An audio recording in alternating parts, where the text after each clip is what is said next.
Brought to you by Marion Toyota, player of the game. Marion Toyota, where you always get our best price right up front. Marion Toyota, best price, best place, better way to buy a car. I know this guy could care less about his double-double. He won the win here tonight. 93-84 is the final in overtime. Rolyns with 19 points, 11 rebounds. He had 4 offensive boards as well in the game to lead the Salukis in the scoring column and the rebounding column as well. Raul, we know these are really tough to do, man. This is your second overtime effort this year. Come up on the short end again. What's just top of mind for you as one of the key guys on this team as you sit here just unable to get over that hump here on the road in OT? I think, it's been a grueling schedule, traveling a lot and stuff like that. But, I think we work on this type of stuff. Like, we got to know how to execute at the end of the game because we play a good game, but then when it comes to the end, we just kind of forget what to do.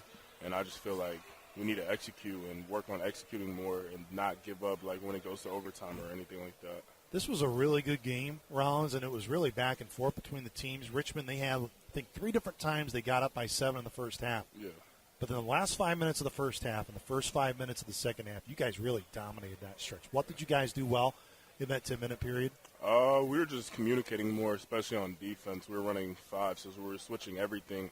Everybody was locked in on that type of stuff. So the ball pressure was good, and then we were attacking them, outrunning them and stuff like that, especially Q. He was getting to the basket most like every play. So that's how we started off. Well, that's how we ended off the first half and then started off the second half really good. You played a team that ran the real Princeton stuff with cutting. Have you ever played against a team that's run it that hard there were 75 possessions in the first half. Have you ever experienced that as a player? No, I actually haven't.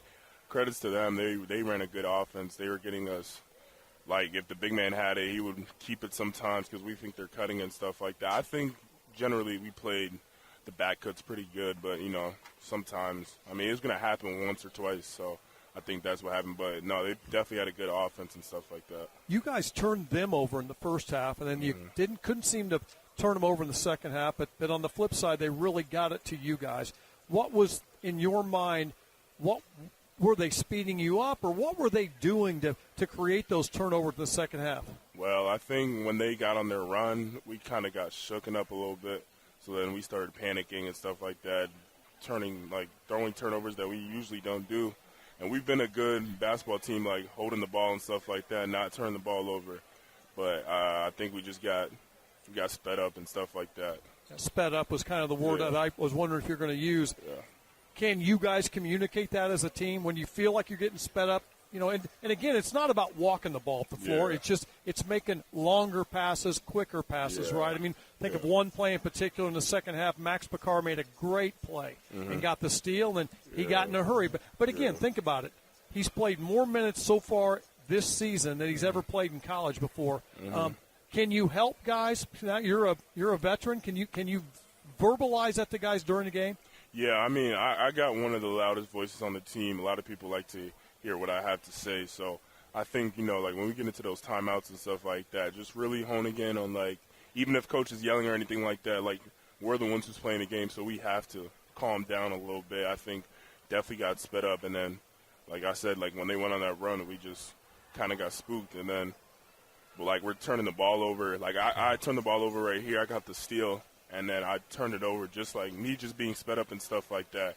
All of us were sped up, and we kind of got shook. So, no doubt, the big run. I think it ended up being maybe an 18-0 run there in that second half where they ultimately had the lead. I know part of that is what you were just talking about, getting sped up, Rollins. But what was most frustrating just during that stretch where, you guys haven't, to give credit to you guys, man, you've not had those type of stretches this year where you've done a great job of stopping the bleeding.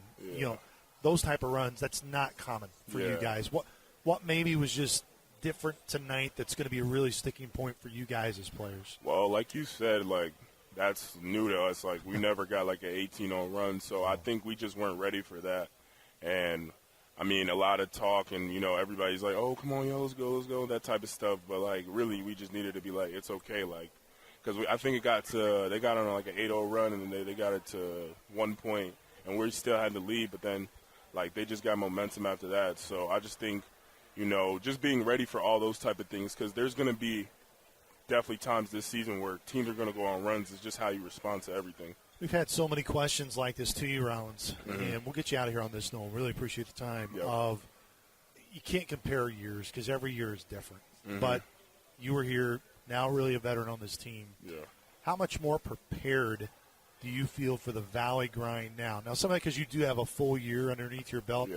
But how is just this non-conference season, the travel, the quality teams? I mean, every team you guys have ended up coming on the short end here. Yeah. They're top 150 in Ken Palm. I mean, these are really good teams that you guys are playing. Yeah. How do you guys – I mean, I know you want to win, all that kind of stuff. This is not moral victory territory. I'm just trying to help verbalize to our fans that, hey, you guys are prepared now. You know, how much more prepared do you feel now going in the Valley play than last year after you went through non-conference, knowing they were two earlier and the schedule was a little different too? Well, I know we have a positive record, so that's the first time. Like last year, we didn't go into the conference play. So I think everybody's spirit's still high. I don't think, like, this one was, like, something that we're going to dwell on or something like that. But I feel like we're really a team to watch in the Valley. Like, I'm ready. I think all of us are ready. We're all ready to go and attack, especially on Wednesday and then Sunday. Like, I think everybody's ready. It's just, like, the little things, like trying to get people who hadn't been in the Valley, trying to, get them to understand that it's not easy. Like, every game is going to be a tough game. Anybody can beat anybody any day. It just matters who comes out to play. So that's what I'm trying to tell our team and stuff like that. Like, this isn't an easy league to play in at all. And playing every Wednesday and Saturday is not going to be easy at all, too. So, Rollins, you made a lot of strides, man. Really excited for you guys in Valley play. We appreciate the time. Appreciate you guys.